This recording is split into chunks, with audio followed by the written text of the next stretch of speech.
नाम सुनते ही दिमाग में दो इमेज बन जाती है। एक जन्नत की, लहलहाते पेड़, ऊंचे ऊंचे बर्फ से ढके हुए पहाड़, बहती हुई नदियां, और वहीं दूसरी तरफ टकराव, पथराव, आतंकवाद और पाकिस्तान। कौन है इन सब का जिम्मेदार?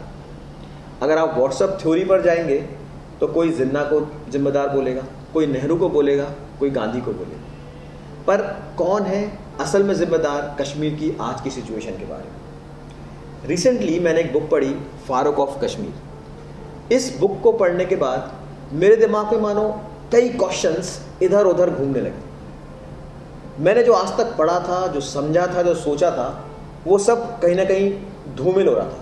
मैं उन चीज़ों को कंफ्यूज हो रहा था कि जो मैंने पढ़ा है, चाहे व्हाट्सएप में चाहे इंटरनेट पे, क्या वो सही है?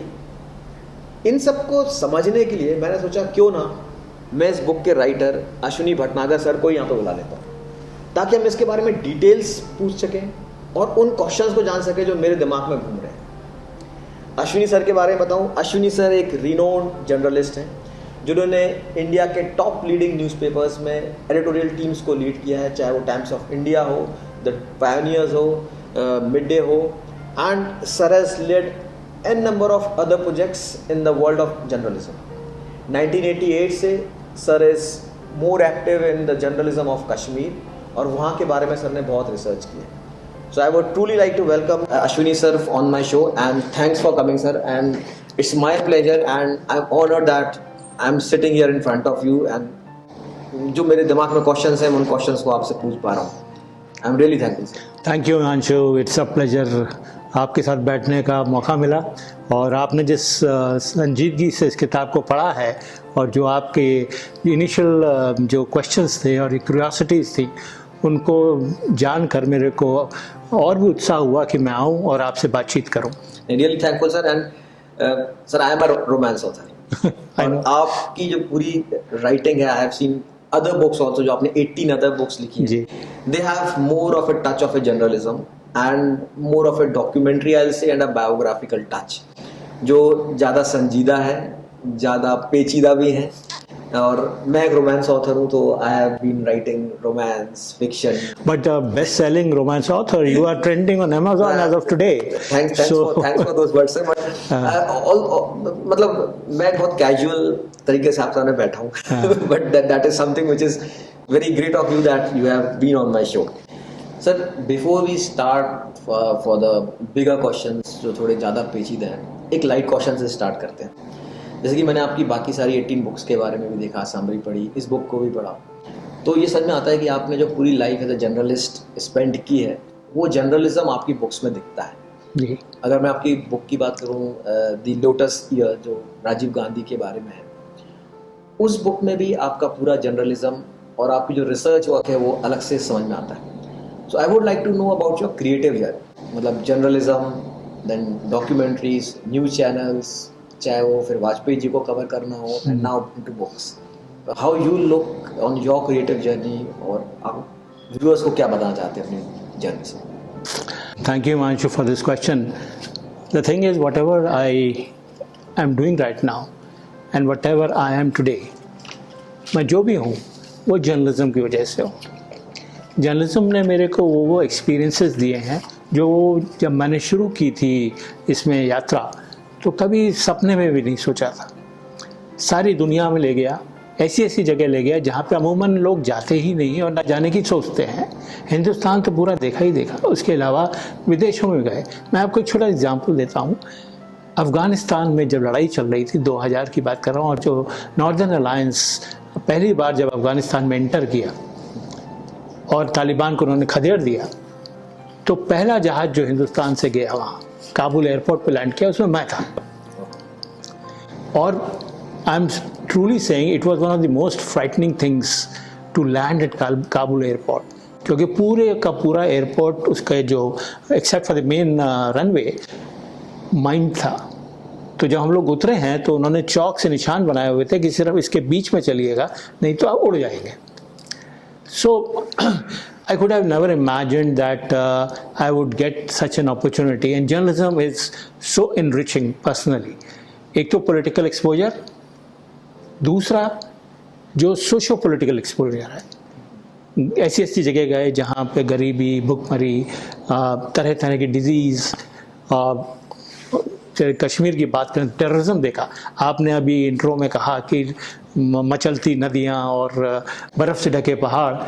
मैं तुम्हें वास्तव में बता रहा हूँ कि मैं 88 से लेके 89 से लेके और अभी तक जब भी कश्मीर गया हूँ, somehow I missed the sights, क्योंकि मेरे को वहीं उसी जो एक टेररिज्म का जो एक माहौल था, एक बारूद की जो गंध थी और जो अफरा तफरी थी, उसी ने इतना उलझाए रखा कि मैं कश्मीर की खूबसूरती आज तक वास्तव में अप्रिशिएट नहीं कर पाया हूँ। सर आपकी बात से ना मुझे I am getting goosebumps. So the thing is, when I was in my profession, I never had the time, and I had to take a very conscious decision कि मेरे को आगे क्या करना है। देखिए, एक करियर का एक लेवल होता है, उसके बाद जो है टॉप में कितनी पोजीशंस होती हैं, मिनिमम, और उस पर सर्वाइव करना भी बड़ा मुश्किल काम होता है। तो हमने कहा जब इससे पहले ये नौबत आए कि हमें अपनी सर्वाइवल के लिए लड़ना पड़े या कोई कॉम्प्रोमाइज़ करना पड़े, एथिकल कॉम्प्रोमाइज़, उससे पहले let me reinvent my self. So how do I reinvent my self? The only option is that the experiences I have collected, the first draft of history which journalists write, I sit down, collate it, and put it across as a narrative. And that's how the book, The Lotus Years, was born. Because I covered Rajiv Gandhi very extensively from the time he entered politics in 1980 to his death. End of course जो उसके सारे जो को actors थे उस समय आप जानते हैं, मंडल कमंडल सब कुछ हुआ, बुफोर्स हुआ, अमिताभ बच्चन फिनोमेना था, सब कुछ था, and ultimately his very tragic death. So I said, let me use Rajiv Gandhi as a pivot to take my reader on a journey on that very turbulent decade from 1980 to 1990. Sorry to interrupt, but I think that is the book which has been nominated for in 2020 by Tata Litfest as a best non-fiction book, if I'm correct. Yes. So it continued. Then my fascination with Meena Kumari. तो I never met Meena Kumari. हम तो बच्चे थे जब वो actor थी और वो बड़ी अपनी फेम पे थी, लेकिन एक होता है जो ट्रैजिक क्वीन का एक, and as a character she is very complex and very very artistic. So I took up that project also. That book is also sold for a film. I think 6 of your books are sold for film. Yeah. So I pick up things which are complex and try to build a factual narrative so that people can navigate through the various intricacies almost effortlessly and arrive from point A to point Z. With no bias, with no bias from the writer's side. I was telling journalism ने मेरे को बहुत बड़ी gift दी है. वो दी है कि कितना भी हीट ऑफ मूवमेंट हो, आप ऑब्जेक्टिव रहें. You don't involve yourself. You just report. So, but when you're writing sort of documentary or a biographical things, there are chances that people will debate and people will caution. कि आप गलत बोल रहे हो. आप even journalism में भी आज न्यूज़ अगर आती है तो कोई कहता है ये न्यूज़ वाला ना ये बीजेपी की तरफ बायस्ड है, कोई कहता नहीं ये कांग्रेस की तरफ बायस्ड है. So obviously when you are writing something, people are there to comment that you are biased. So how you handle those things? Very, very fortunately, I have never received any one single comment saying that Rajiv Gandhi की आपने hagiography की. So, but when they read the book, they said कि भाई तुमने इतनी objective किताब कैसे लिख दी, कि वे आर यू, तुमने कहीं भी ये बात नहीं लिखी कि मैं राजीव गांधी के साथ बैठा था तो उन्होंने मेरे से ये कहा. ठीक है, you written truth, ना? Yeah. So I have described Rajiv's journey and not Rajiv's journey with me. So the objectivity is that you incorporate all the observations, eyewitness accounts, and your own personal interactions into the narrative in a way that it adds to the factual position of the book. Agree. Sure. Sir, तो इसी topic को अगर हम आगे लेते हैं, like when I was reading your book Farooq of Kashmir, एक question मेरे दिमाग में बहुत आ रहा था. Your book starts with Sheikh Abdullah. जी. फिर हम बात करते हैं फारूक अब्दुल्ला की, GM शाह की, उमर अब्दुल्ला की। मैंने अगर देखा जाए तो पूरी book is about Abdullahs and how Abdullahs have designed Kashmir I say. Yeah. कैसे कश्मीर की शुरुआत से लेके आज की डेट तक कैसे अब्दुल्लास ने कश्मीर को पूरा डिजाइन किया है। This book is all about that. It's not only about Farooq Abdullah. Then why the name Farooq of Kashmir and not Abdullahs of Kashmir? Before I answer this, I like the word you use, design. It's a very appropriate usage. I wish it had struck me at some point. Thank you for giving me this very appropriate word. Basically, Farooq of Kashmir is about Farooq Abdullah. But since Farooq Abdullah spans the generation which Sheikh Abdullah is the bridge between his father Sheikh Abdullah and his son Umar Abdullah, so in a way he connects three generations. Okay. From the grandfather to the grandson, and he's in between. So he's the pivot. And remember, Farooq has been in Jammu and Kashmir politics for over 50 years. So I have used Farooq Abdullah as a pivot to chronicle the political developments in the state of Jammu and Kashmir. So Farooq is in a manner placed at the center of the narrative, and the narrative goes back and forth and comes back again and again to Farooq. So the man in question is the central figure, or if I may use the word hero of this book, is Farooq Abdullah. जैसे एक और बड़ा controversial question maybe I say that जो मेरे दिमाग में आता है, अगर मैं शेख अब्दुल्ला के व्यक्तित्व को देखूं या उनकी सोच को समझने की कोशिश करूं आपके बुक के जरिए, तो एक बात दिमाग में आती है कि he wanted to be neutral. या मैं और सही शब्दों में कहूं तो वो कश्मीर को हमेशा से एक अलग चाहते थे। Neither he wanted to be in Pakistan, neither he wanted to be in India. तो आप इतना जर्नलिज्म करें, इतने टाइम आपने कश्मीर रहे, सो व्हाट्स योर व्यू? क्या ये थॉट प्रोसेस नेशनल कॉन्फ्रेंस का है कि ये केवल शेख अब्दुल्ला का था?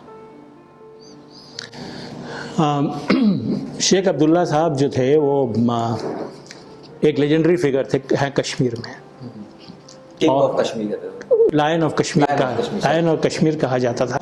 और वो कारण उसका सिर्फ ये था कि इन्होंने जो संघर्ष किया राजा हरी सिंह के खिलाफ, महाराजा हरी सिंह जो जम्मू कश्मीर रियासत के महाराजा थे, उन्होंने एक पीपल्स मूवमेंट शुरू किया।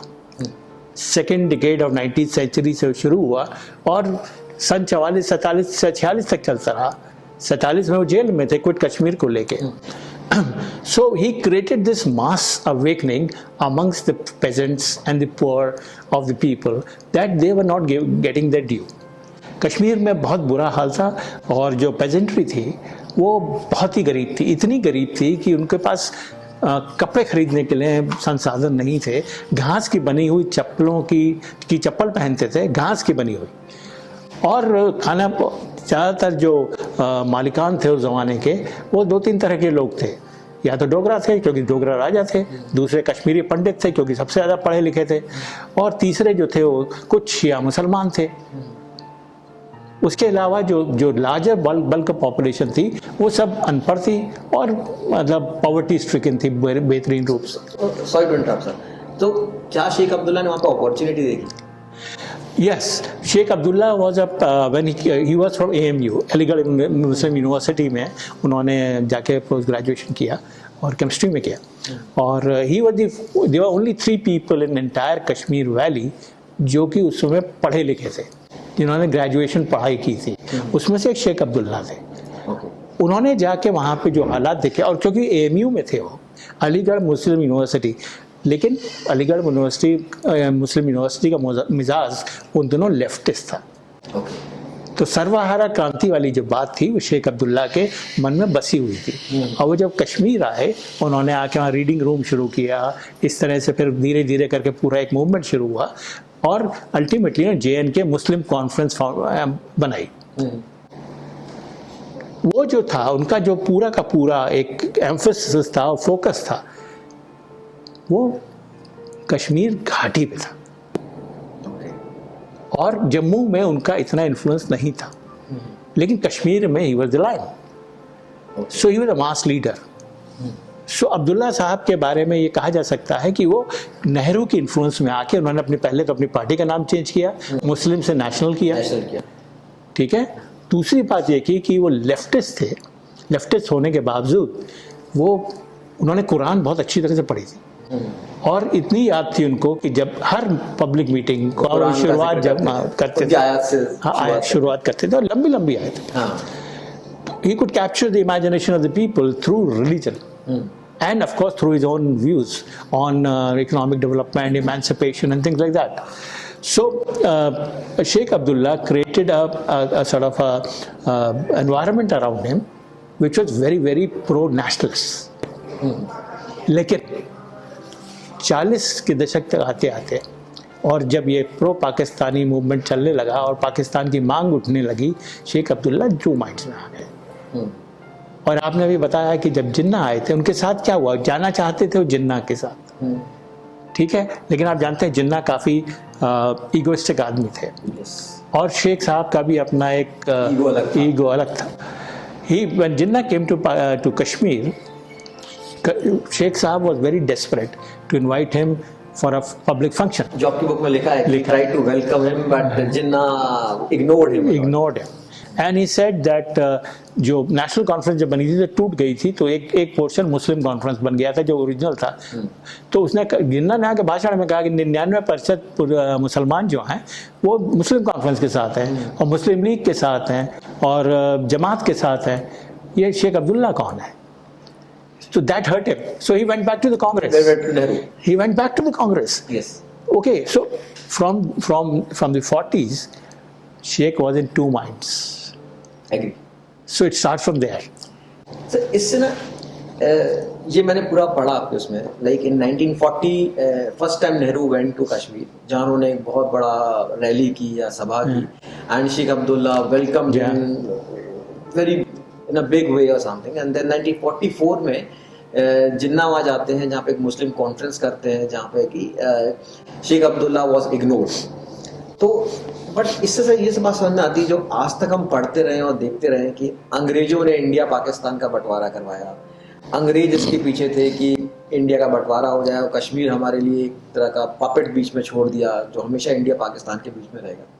पर कहीं ना कहीं ऐसा नहीं लगता कि ये जो माइंडसेट था इंडिया और पाकिस्तान बनने का, ये कहीं 1940 से ही स्टार्ट हो गया था? वो तो हो ही गया था, पूरे देश में चल रहा था वो तो। And this mindset was more not only because of अंग्रेज या Britishers but this mindset was also between the politicians. देखिए, मेरा मानना ये है कि अंग्रेज को तो हम खामखा ब्लेम करते रहते हैं, वो ज़्यादा ही करते हैं। उन्होंने एक पॉलिटिकल चाल चली, हमारे नेताओं को चाहिए था कि उसको समझते, और उसमें जो मेन कारण थे, क्योंकि बहुत सारे, मैं गांधी को इसमें सबसे बड़ा एक उनकी एक अल्टीमेट ट्रायम्फ थी कि उन्होंने इंडिया को बनवा दिया। आप देखिए गाजा में क्या हो रहा है, फलस्तीन में क्या हो रहा है, कि how much violence can you use to create or destroy another state. So Gandhi's non violence message was a fantastic message ever. Buddha के बाद शायद ऐसा किसी ने काम नहीं किया हमारे पूरी दुनिया में। प्रॉब्लम अराइज होती है जब हम मुस्लिम लीग की बात करते हैं, प्रॉब्लम अराइज होती है जब हम अंबेडकर की बात करते हैं, प्रॉब्लम अराइज होती है सेपरेट इलेक्ट्रेट की जब बात होती है।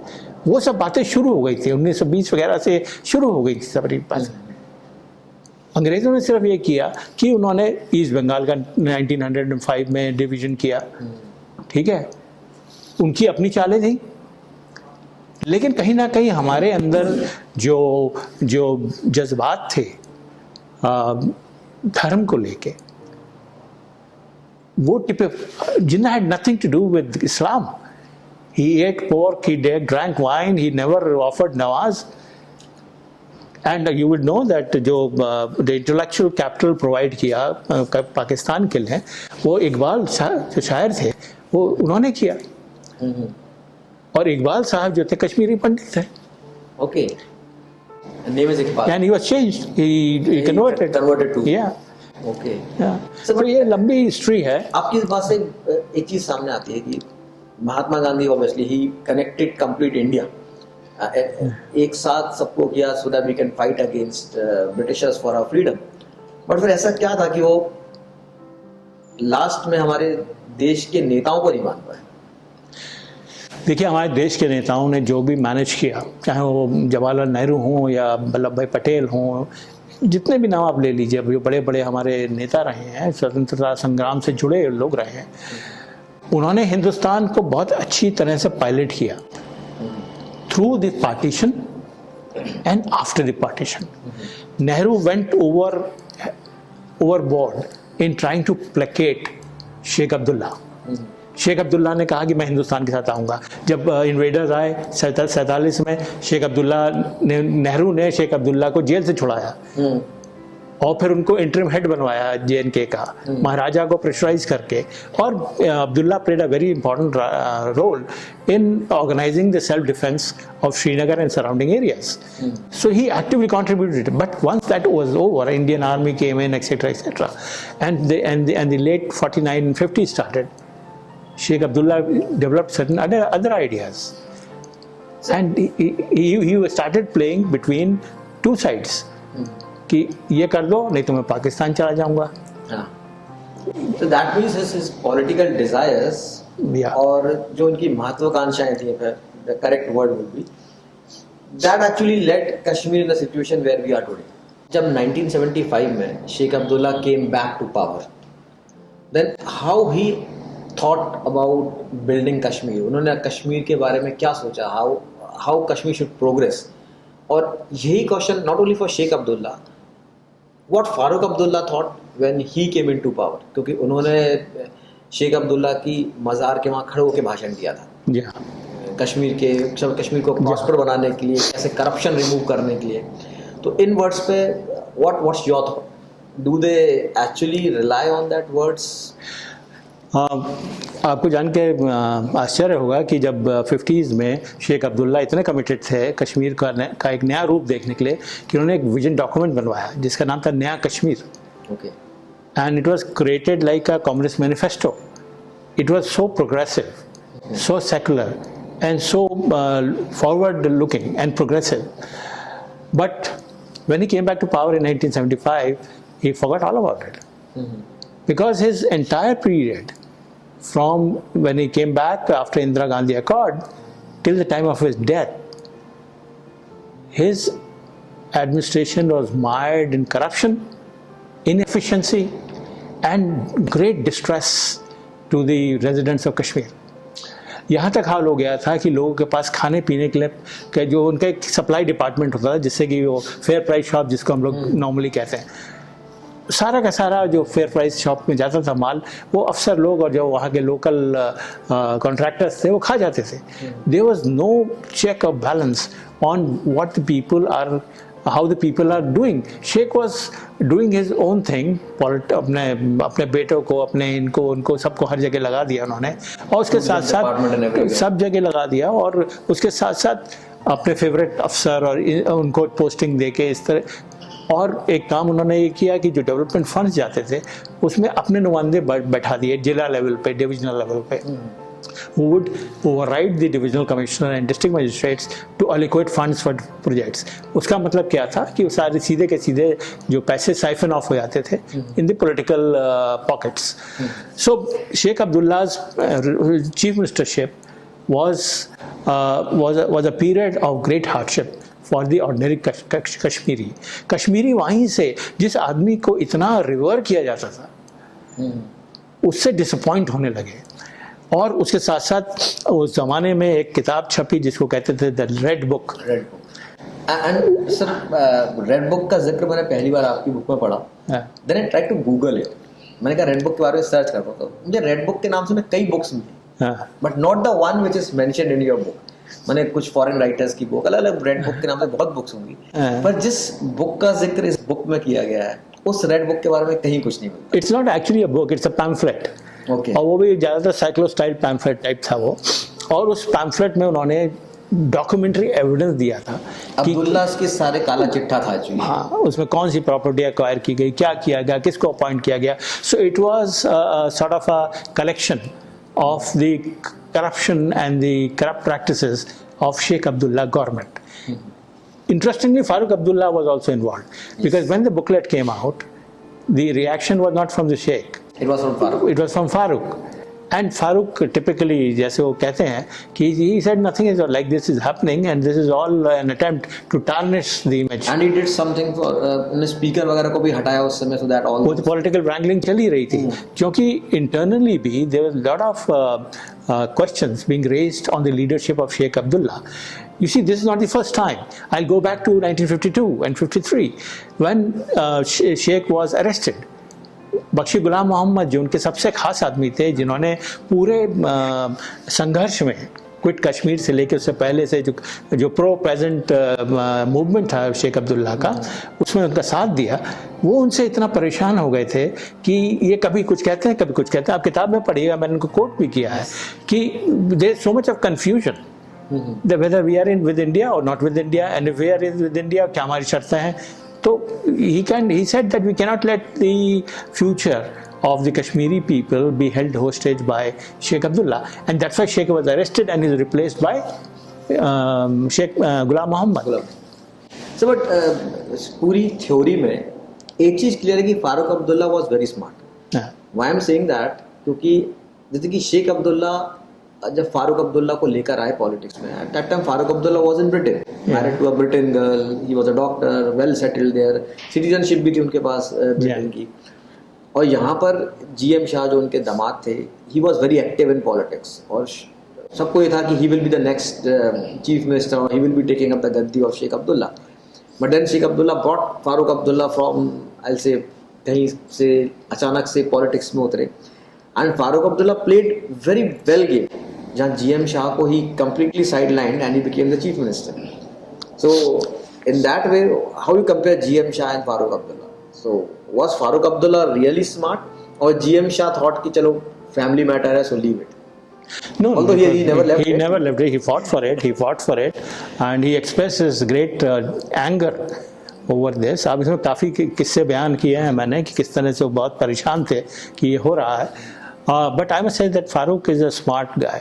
He's a very, very politically savvy person, and he knows where to, lobby and where to retreat and where to go and say that yes, I'm your man.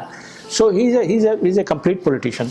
And most of us, when he came into politics and Sheikh brought him, most of the people thought that Farooq Abdullah is a fun-loving guy. Indira Gandhi also thought that. Yes. He's a fun-loving guy, so he can be a He loves playing polo, golf, and he has his other evening engagements. So they were very happy to have him. But Farooq has that political intuition and intelligence. All marks to him. GM Shah was deeply entrenched in the party. He was seen by the cadre as this natural successor to Sheikh Abdullah. Okay, and Farooq had not a very he had no hold over the party. जब उनको president भी बना दिया गया था, तब भी वो उनको कहा जाता था कि रबर स्टैम्प प्रेसिडेंट थे. ठीक है, तो GM शाह ने उनको एकदम किनारे कर दिया था. लेकिन जब लास्ट मोमेंट आया and the choice has to be made, then Farooq played his game very smartly. Yes. He outwitted GM Shah. Sir इस बात पे question to my viewers also जो सुन रहे हैं, मतलब जब मैं उस चैप्टर को पढ़ रहा था तो मतलब मुझे खुद अजीब लग रहा था कि how someone can do that. Like when Sheikh Abdullah died, आपकी बुक में टाइम मेंशन्ड है 7:30 PM. उस टाइम पे फारूक अब्दुल्ला वाज इन कहीं पे प्रेयर ऑफर कर रहे थे, और जब उनको इन्फॉर्मेशन मिली तो वहाँ से तुरंत निकले and he went to the place of Thakur जो नेता थे, और उनके पास जाके ही सबसे पहले उन्होंने रेजोल्यूशन पास कराया that he will be the next chief minister. Then he went to governor house, और वहाँ जाके उन्होंने अपना ओथ लिया to become a chief minister, and all this thing got completed within 90 minutes, just to mark 90 minutes. After that 90 minutes he went back to home wearing all the garlands, माला वाला लगा के वो पहुँचे वहाँ पे, जहाँ पे उनकी फैमिली मेम्बर्स ने कहा कि भाई ये उतार दो, it will not look nice कि आप डेड बॉडी के पास ऐसे जा रहे हो. सो ये situation shows a different image of Farooq Abdullah. मतलब it shows like कि आप कितना greedy थे चीफ मिनिस्टर बनने के लिए, कि your father was lying on a deathbed और आप वहां जाने की जगह पहले आपने 90 मिनट्स इस चीज में स्पेंड करें कि you should be the chief minister and not GM Shah. No, you shouldn't use the word greedy in this context, because that would be not the right expression. Farooq Abdullah was politically very savvy. He knew that time is important. And if he had waited for anything else, then perhaps the other camp, which was the GM Shah camp, would have taken advantage of that time lag. So it was on the advice of the closest cabinet colleagues, which led by D.D. Thakur. Because उससे पहले भी आपको मालूम है कि उनके बीच में sniping चल रही थी दोनों कैंप्स के बीच में कि मेरे पास इतने आदमी हैं मेरे पास इतने. हाँ, सो Farooq Abdullah adopted a very astute political game plan. He had prepared the resolution, etc. So he was ready for any eventuality, and he completed that formality of being sworn in as a chief minister, so that he could go home and then be with his father without any tension in his mind. In a relaxed mood. Yeah. Not in a relaxed mood, Yeah, without any tension. Position of political relaxation. I'm saying. Okay. So, but जो उन्होंने अपने first speech में कहा था that he will remove corruption from Kashmir. So how much he followed that thing? क्या कश्मीर से उन्होंने corruption remove किया? बिल्कुल नहीं, और शायद उनका इंटेंशन भी नहीं था, और शायद उनके बस में भी नहीं था, और शायद वो कुछ ज़्यादा बोल जाते थे. His actions were not backed by his words were not backed by his actions. Okay, so remember, Farooq Abdullah knows how to play the political game, but when it comes to the nitty-gritty of administering a state, which is as complex as J&K, with three very, very different regions, Leh Ladakh and Kargil and Jammu and Kashmir. Kashmir में भी अलग-अलग इलाके हैं. He was very, very good in campaigning. Very, very good. The way he campaigns even now, the way he speaks and goes on, and the point he makes are very, very effective. Mm-hmm. But in terms of getting his hands dirty in removing corruption or streamlining the administrative process, I don't think he had any intention, and neither did his father. Correct word, intention. Neither did his father have that intent. And I'm sorry to say, Umar has a long way to go still, but we have seen his tenure as a chief minister. He also does not, focus himself so much on administrative issues, and concerns himself with the people. So वो ठीक है, cosmetics. Farooq declares that when I die, my gravestone should read, "Here lies an Indian." That's great drama. But what else is happening? Because when you die and it is written that here lies an Indian, but what about the other people? क्या आपकी वजह से सब पाकिस्तानी हो गए थे क्या? Why did you allow the situation to drift so much? So this whole thing about, the most glaring example of misadministration is the rise of terrorism in Kashmir.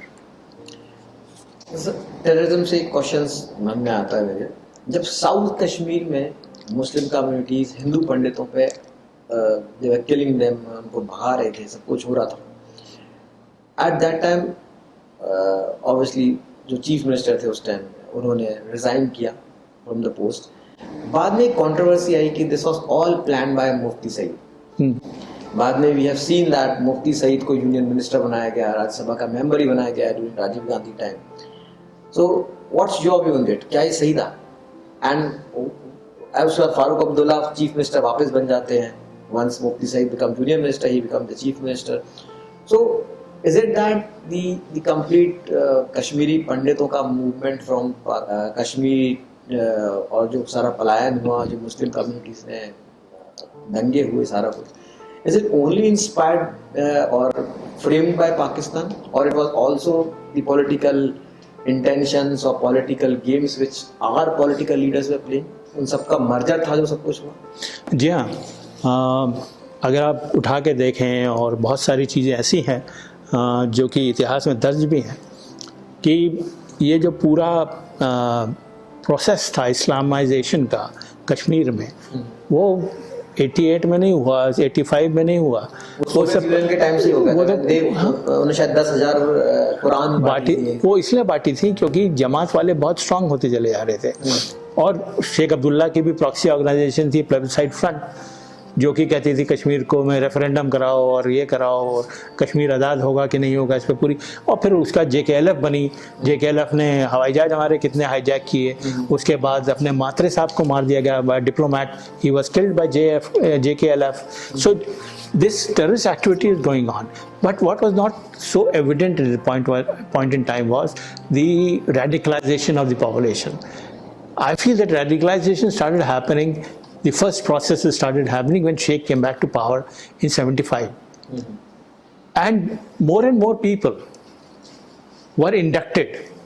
You see, आपने किताब में पढ़ा कि the natural inclination for Sheikh said कि हमारी जो एक natural inclination है वो हमारे जो हम कौम जो ब्रदर हैं उस तरफ, उनकी तरफ है। तो उनको जब इनवाइट किया अपनी पर्सनल एम्बिशन को फुलफिल करने के लिए, अपने को स्ट्रेंथन करने के लिए, इंदिरा गांधी ने उनको बना दिया मुख्यमंत्री, लेकिन फिर भी वो डुलमुल थे। बार्गेनिंग पॉइंट्स पूरे हमारे हाथ में रहे, पूरी चेस की बाजी हमारे हाथ में रहे। You want to say that he was blackmailing? In a way, he was bargaining all the time. तो हमें ये दो तो हम तुम्हें ये दें। और अमूमन ये होता था कि वो ऐसी डिमांड रखते थे जिसको हम फुलफिल नहीं कर सकते। ठीक है, तो आप क्या करेंगे? तो आप कहेंगे हम आपसे गुस्सा हैं अब क्योंकि आप मेरी बात नहीं मान रहे, अब हम पाकिस्तान जा रहे हैं। और पाकिस्तान से जो मदद ली गई वो विलफुली ली गई। It was part of the plan for political expediency. उन्होंने सोचा नहीं होगा उस जमाने में कि इतना बड़ा टेरर आउटफिट बन जाएगा और जियाउल हक आके ऑपरेशन जिब्राल्टर शुरू करेंगे, ये सब करेंगे, वो सब नहीं था। लेकिन ये तो था कि उन्होंने उन तत्वों के साथ खेलना शुरू कर दिया था जो कि उग्रवादी थे, जो कि फंडामेंटलिस्ट थे। जमात जिसमें सबसे ऊपर थी, जमात इस्लामी। देखिए, मुफ्ती मोहम्मद सईद को तो अभी कहा जाता था, अभी उनकी डेथ हुई 3-4 साल पहले, in the late 90s and 2000 से, कि Mufti Mohammad is the de facto Amir of Jamaat इस्लामी।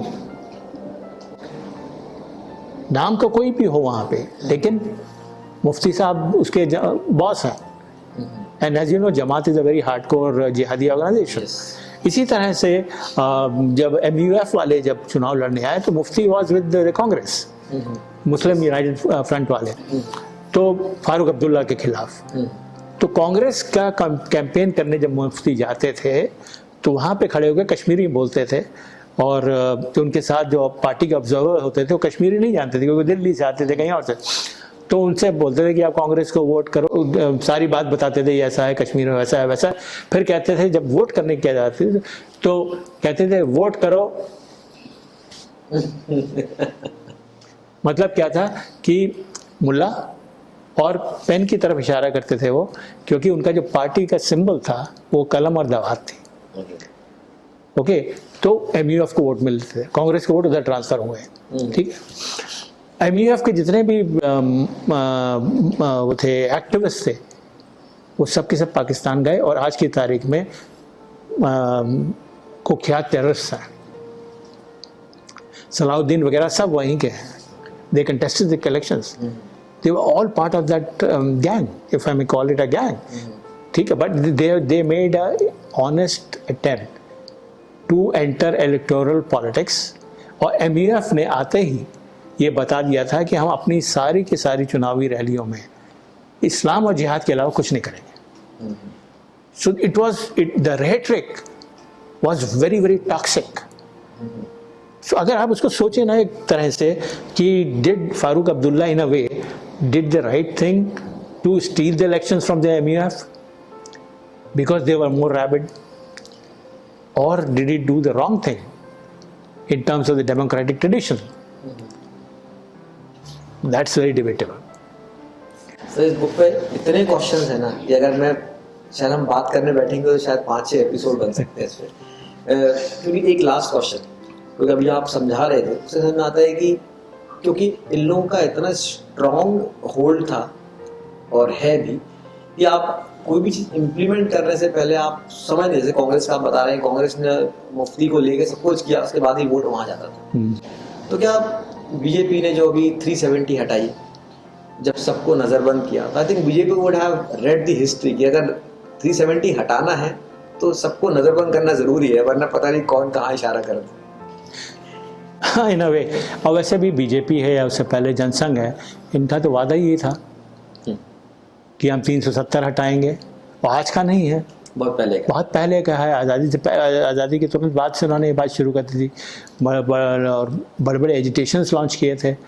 और प्रजा सोशलिस्ट पार्टी जो है उसने तो यहाँ तक, मतलब सोचिए जब कॉन्स्टिट्यूशन बन रहा था 1950 में 51 में इसका जम्मू एंड कश्मीर असेंबली का, तो उसकी कॉन्स्टिट्यूंट असेंबली में जो इलेक्शन होने थे, तो जम्मू से कुछ आने थे, कुछ कश्मीर से आने थे, और कुछ नुमाइंदे आने थे लेह लद्दाख से। Sheikh Abdullah rigged all the elections blatantly। Kashmir में तो कोई खड़ा ही नहीं हुआ उनके एनसी नॉमिनीज के खिलाफ, नेशनल कॉन्फ्रेंस के नॉमिनीज के खिलाफ। वहाँ पे जो जम्मू में जो खड़े हुए, वहाँ पे 13 nomination papers were rejected on technical grounds. This is the first instance in Indian electoral history जहाँ पे आपने विरोधियों को ख़त्म करने के लिए उनके नॉमिनेशन पेपर ही रिजेक्ट करवा दिए। 30 लोग आने थे, उन्होंने फिर कहा कि हम चुनाव लड़ेंगे नहीं, क्योंकि ये तो बड़ी बेईमानी हो रही है। और जो United Nations peace keeping force जो थी श्रीनगर में स्टेशन थी, उसने बताया कि जो भी इनके खिलाफ खड़ा होना चाहता है, कॉन्स्टिट्यूंट असेंबली का असेंबली जो ड्राफ्ट बनाने वाली थी उसका इलेक्शन था, पावर का नहीं था। So what the draft should be and all that, they want so much of their majority that they are coercing people against contesting and coming as an alternate voice. So Sheikh had that sort of same thing. Is Farooq also wants the same thing? Me, myself, what I say is the final word. There is no other debate. Has there been any answers on whatever happened on the fateful night when the Kashmiri Pandits left, when Farooq resigned in a huff and said कि you have brought in Jagmohan, so I am resigning? And what happened when the AK-47 wielding jihadis and terrorists went on rampage in Srinagar? मैं वहाँ था, और उसके बाद भी मैं कई साल वहाँ पे गया था। मैं आपको बता नहीं सकता वहाँ क्या माहौल था, क्या इन लोगों को मालूम नहीं था। सेंटर ने जब फारूक अब्दुल्ला पहली बार अपने फादर की डेथ के बाद चीफ मिनिस्टर बने, तो सेंटर ने बाकायदा वार्निंग इशू की कि आप सिखों के गुरमत कैंप्स आपके स्टेट में हो रहे हैं जहाँ आर्म्स ट्रेनिंग हो रही है, और वो Gurmat camps are being sponsored by Pakistan, shut them down. Did you do that? Hundreds, everything was on record. इतने सारे लोग मारे जा रहे थे, सारा का सारा एक ढांचा जो था, सिस्टम ब्रेक किया जा रहा था। आईबी के कितने ऑफिसर्स मारे गए, और ये तो कश्मीरी पंडित तो 90 में गए, उससे पहले कितने लोग मारे गए? What was he doing? क्या उनको नहीं मालूम था कि इंटेलिजेंस सोर्सेज ने, चाहे वो स्टेट की हो या किसी से आम बात करके भी पता चल जाता है कि क्या हो रहा है ग्राउंड लेवल पे? So Himanshu, my point is that it is extremely tragic that for political upmanship you reduce the people of a region to a level when they have to suffer decades of misery, death, rape, violence and destruction of future of 3 or 4 generations. आपने जो सवाल पूछा कि 370 लाने से पहले ज़रूरी था, एक तरह से ज़रूरी था, क्योंकि वैसे नहीं हो सकता था। And I think it is a very clever move कि पहले उन्होंने जिस तरह से प्रोसेस लीगल प्रोसेस अपनाया ना, so that you don't have to seek the permission the sanction of the state assembly, governor को ही मान लिया गया representative. It was a brilliant idea. सोची समझी पूरा पूरी बेहतरीन प्लानिंग के साथ उसको किया गया, 370 को हटाया गया। I think now we are seeing results. I don't know what the results are positive or negative. I don't know exactly, but जैसे मेरे colleagues और friends जो कभी कश्मीर होके आ रहे हैं, they are feeling saying that वहाँ माहौल बदला हुआ है। लेकिन माहौल बदला हुआ है, सरफेस पे है, नीचे सिमरिंग डिसकंटेंट तो बहुत व्यापक है। तो let's not go by what I and you would see as tourists. Okay, but the fact of the matter is that there is also a desire among the people of Kashmir कि भाई हमें भी normal इंसानों की तरह रहने दो ना, कि कब तक हम बच्चे स्कूल नहीं जाएंगे, कब तक हम लोग जो है कर्फ्यू में को झेलते रहेंगे, कब तक हमारे घर से लोग उठा के आर्मी वाले या कोई भी या टेररिस्ट उठा के ले जाएंगे और हमको सफ़र करना पड़ेगा। अल्टीमेटली कश्मीर अगर अगर कश्मीर पे जिहादी कब्जा हो जाता है तो ये नॉर्मल आदमी जानता है, चाहे वो कितना डिवाउट मुसलमान हो, कि उनकी लाइफ बदतर ही होगी, बदतर होगी। It will become worse. And you go and talk to women there, कितनी वहाँ पे लड़कियाँ गाड़ी चलाती हैं, करती हैं, सब बंद हो जाएगा। वो सब वो देख चुके हैं कि जब सिनेमा हॉल बंद हो गए थे, ब्यूटी पार्लर्स बंद हो गए थे, ये हो गया था, वो सब देख चुके हैं। So do they want to go there? No. The point is that I personally don't believe in the healing touch philosophy.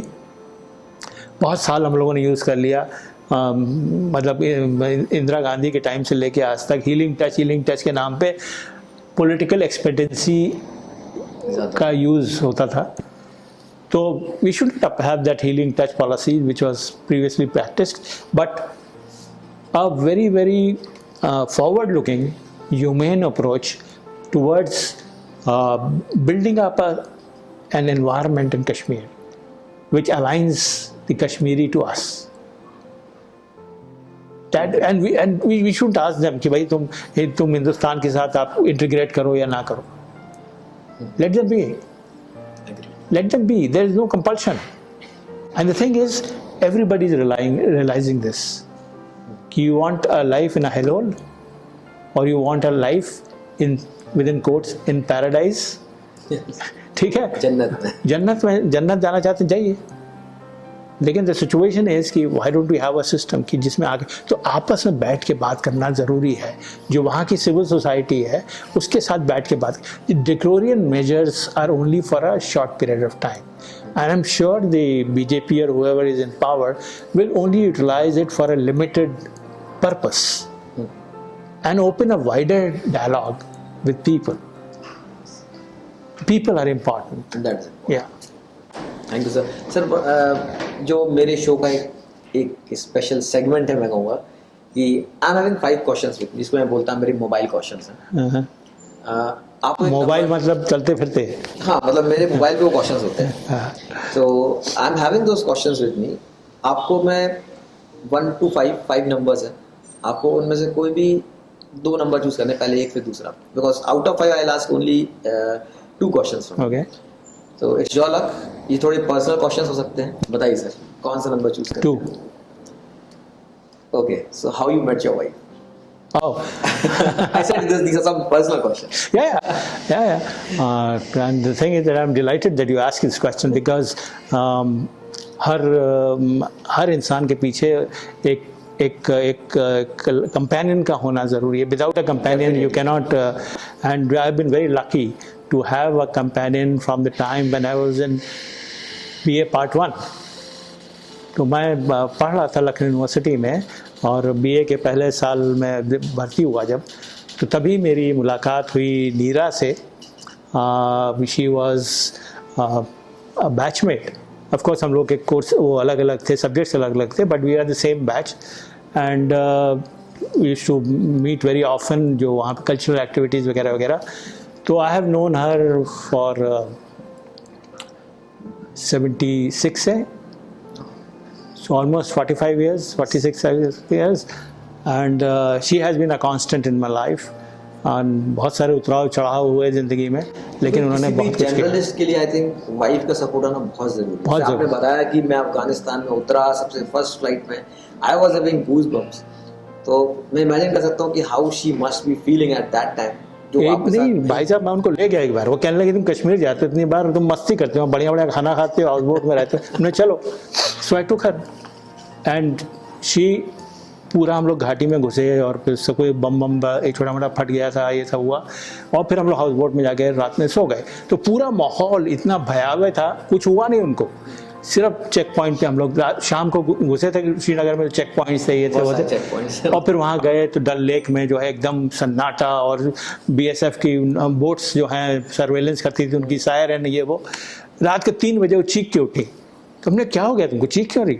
पहले मैंने एक सपना देखा कि टेररिस्ट आए और मेरे को ले जा रहे हैं गन पॉइंट पे, तो it was so terrorising for her. उसके बाद से she has never asked me to take her to Kashmir. तो मैं जिस भी असाइनमेंट पे जाता हूँ तो ठीक है आप जाइए, आई एम हैप्पी। मतलब आपने तो कश्मीर में बहुत समय स्पेंड किया है, मैं कश्मीर एक ही बार गया हूँ फॉर अ वीक। पता नहीं, मेरा एक्सपीरियंस बहुत अच्छा था। आई फेल्ट कि वहाँ के लोग बहुत पोलाइट हैं, दे आर वेरी लवेबल। मतलब मुझे इतना अच्छा लगा उन 7 दिनों में वहाँ पे। आई ड्रीम कि मैं कश्मीर बार बार जाऊँ। देखिए मेरा एक फ़लसफ़ा है इस बारे में, और मैं काफ़ी कॉन्फ्लिक्ट जोन्स में घुमा हूँ, पंजाब में भी और नॉर्थ ईस्ट में भी और छत्तीसगढ़ वगैरह सब जगह। लोग सब जगह बहुत अच्छे होते हैं, हर आदमी बहुत अच्छा आदमी होता है, पॉलिटिक्स आ जाए ना। और जब आप 1, 2, 4, 6 आदमी अगर आपसे मिलेंगे, इकट्ठा बैठेंगे, खाना बना खाएंगे, बहुत अच्छे होंगे। लेकिन जब वो 4-6 आदमी एक भीड़ बन जाते हैं, तब समस्या शुरू होती है। बहुत अच्छी बात है। तो चाहे कश्मीर हो, चाहे वो माओइस्ट टेरिटरी हो छत्तीसगढ़ की, चाहे वो मिजोरम नागालैंड हो जब वहाँ पे इंसर्जेंसी थी, या पंजाब हो खालिस्तानी मूवमेंट के दौरान, all of us are very nice people, there's no doubt about it. And when you say Kashmiris are nice, I agree with you 100%. But can you imagine those nice people?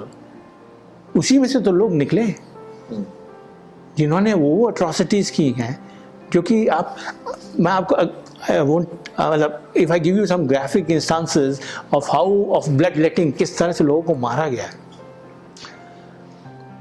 मेरी एक छोटी सी film है, diary of a Kashmiri Pandit, Jio prime पे अवेलेबल है वो, you can download it and see it. Diary of a Kashmiri Pandit, Deepti Naval is the narrator in that. You just see that what was the violence. So I am sure we are going to revert back to the same simple good natured friendly Kashmiri Muslim, Kashmiri Pandit, Kashmiri Shia, Kashmiri Ahmadiyya, Kashmiri सूफी। अब वहाँ पे कौन है आप बताइए? सिर्फ कश्मीरी सुन्नी तो है ना, बाकी कौन बचा है? So I want Kashmir to be one of the most prosperous areas, and आपका एक्सपीरियंस एज ए टूरिस्ट हमेशा अच्छा होगा, क्योंकि money makes the mayor go. I think I should say amen to your word. That's our last number. Yeah, 5. I think we already talked about this. So आप दूसरा number ले लीजिए, because this is a question about your family, how your family supports you, and I think we just talked about that. Yeah. So 4. One incident during reporting you felt threat for your life. Oh, many times. Many times. And मैं एक छोटा सा instance बता दूँ, एक अगर आप इजाज़त दें 2 बता दूँ। Sure. पहला इंस्टांस यह है कि मैं लखनऊ में रिपोर्टिंग करता था, पाइनियर के लिए नया था, 21 साल की उम्र थी मेरी। I start journalism very early, मैं 19 साल का था जब जर्नलिज्म में आ गया था।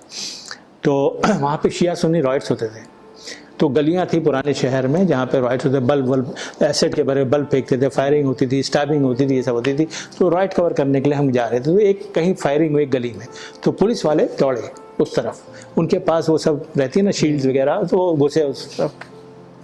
जोश में हम भी उनके पीछे घुस गए, लेकिन 2-1 मिनट का फ़र्क आ गया, वो अंदर घुस गया पहले, मैं उनके पीछे पीछे था, और आई कुडंट मेक आउट कि किस गली में कहाँ से वो चले गए। तो एक मैं दौड़ते दौड़ते और एक गली में शायद इधर गए हैं, तो मैं जैसे ही उस गली में ऐसे मुड़ा तो ऐसे चक्कू आया एंड इंट्यूटिवली मैंने उसका हाथ पकड़ लिया, अरे मतलब I was running and this man had a big knife, so I cot his hand intuitively और वो यहाँ पे आके रुक गया एकदम। तो उसको पकड़ा मैंने और वो बोला कि मार दो साले को, तो मैंने रुको, ऐसे प्रेस मत मारो, तो अच्छा प्रेस से हैं जाओ। But that moment was like the real shock of my life कि इट इज राइट हियर।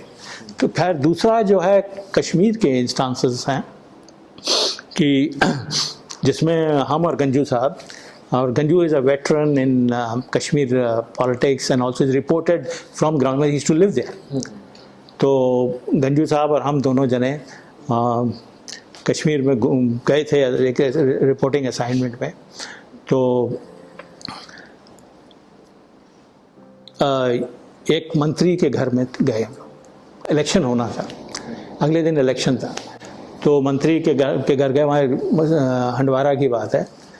तो वहाँ पे हम लोग रात स्टे करना था, तो उन्होंने कहा नहीं आप खाना वाना खाइए, मेरे ससुर के यहाँ चले जाइए, वो पास ही में रहते हैं, वहाँ पे रहिए, यहाँ बड़े वर्कर हैं तो आराम से वहाँ रहिएगा। हम लोग को टिप ऑफ मिला था कि आज रात में यहाँ पे टेररिस्ट अटैक होगा, तभी हम वहाँ गए थे। इमेजिन नेटवर्क क्या था कि हमको टिप ऑफ किया, चलिए आपको आई विटनेस दिखाते हैं। हमने ठीक है, तो हमने कहा ठीक है। अटैक होना था मंत्री के घर पे, क्योंकि अगले दिन चुनाव था, स्टेज था एक तरह। तो हम लोग वहाँ चले गए, उनके घर में, उनके ससुर के घर में गए, चाय वाय पी रहे थे बैठ के। अचानक 9:30 बजे करीब गोलियाँ चलनी शुरू हो गई, और इतनी गोलियाँ चली, और उसके साथ तो लाइटें वाइटें तो ऑफ कर दी जाती हैं तुरंत, ये सब हो जाता है, मुंह के बल आप लेट जाइए कारपेट के ऊपर। और ये अच्छा, कश्मीर में वो लंबी खिड़कियाँ होती हैं जो जिसमें कि ग्लास की होती हैं, और उसमें इतना तो वो होता है, प्रोटेक्शन होता है, बाकी ग्लास होता है। हम लोग दम साधे हुए वहाँ पड़े हुए कि कौन सी गोली आएगी, कौन सा क्या होगा, कुछ समझ में नहीं आ रहा। 10-15 मिनट वो चलता रहा, कुत्ते भौंक रहे हैं, रात में अंधेरा है, आर्मी मूव करती है, बहुत देर क्रिएट अ रकस, शोर मचाते हैं, जिससे पता चले जितने लोग हैं उससे ज़्यादा इम्प्रेशन हो। तो वो शोर मचाते हैं। तो उसमें मतलब हालत ये हो गई कि जाड़े के समय में पसीने हो गए। हमारे साथ एक महिला रिपोर्टर भी थी, हमारे ही अखबार द ट्रिब्यून की। तो खैर वो आए, आर्मी ने उनको पुश बैक कर दिया, और 10 मिनट बाद जब लाइट फिर से खुली तो हम लोग उठे, तो हर एक आदमी का ऐसे ऐसे हाथ काँप रहा था। इट वॉज सो क्लोज, क्योंकि वो जो फायरिंग होती है ना, तो कभी पास आती है, फिर उसको धकेला जाता है, तो पीछे चले जाते हैं। तो जब वो पास आती है तो आपको लगता है कि कोई अगर स्ट्रे बुलेट आ गई इधर। इसी तरह से हम फारूक अब्दुल्ला और उमर अब्दुल्ला के साथ में थे, तो उनके एक मंत्री साहब थे, लॉ मिनिस्टर थे, वो मार दिए गए थे। तो उनकी जो लास्ट राइट्स में हम लोग गए थे, तो जैसे ही उनके लाइट राइट्स हो रहे थे तो टेररिस्ट ने अटैक कर दिया। तो उसमें तो 2 इंडियन आर्मी के जवान भी मारे गए थे, और हम लोग जो हैं वो दीवार के पीछे छुपे हुए, और कहीं से अटैक हो रहा है। जॉर्ज फर्नांडिस का हेलीकॉप्टर आया, डिफेंस मिनिस्टर थे तब, उस पर फायर किया उन्होंने इतना कि वो वापस चला गया। तो those are very terrifying moments. और सबसे ज़्यादा टेरिफाइंग मोमेंट ये होता था जब आप होटल के कमरे में अकेले बैठे हैं, खाली होटल में, not a person in the hotel, and शाम होते हुए बत्ती गुल, सारी वो इलेक्ट्रिसिटी काट देते थे। ये मैं अर्ली 90s की बात कर रहा हूँ।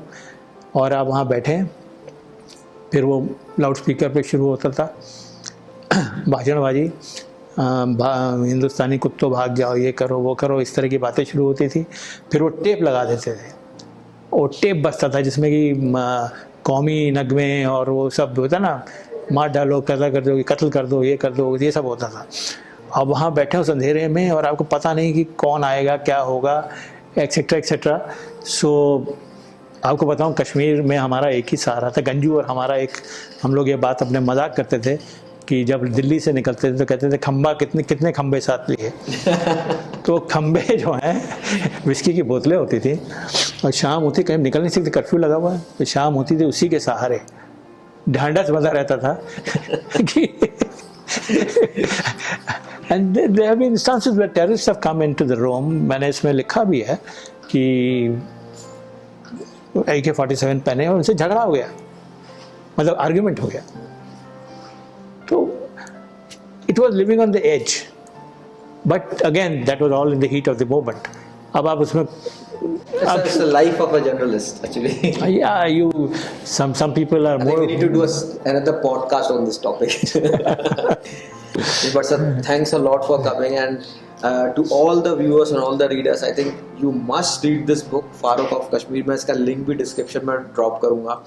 And do subscribe this channel. और किसी को भी कोई क्वेश्चन हो जो आप अश्विनी सर से पूछना चाहते हो, गंजू सर से पूछना चाहते हो, do drop in your questions in the comment section, and I think sir will definitely reply over it.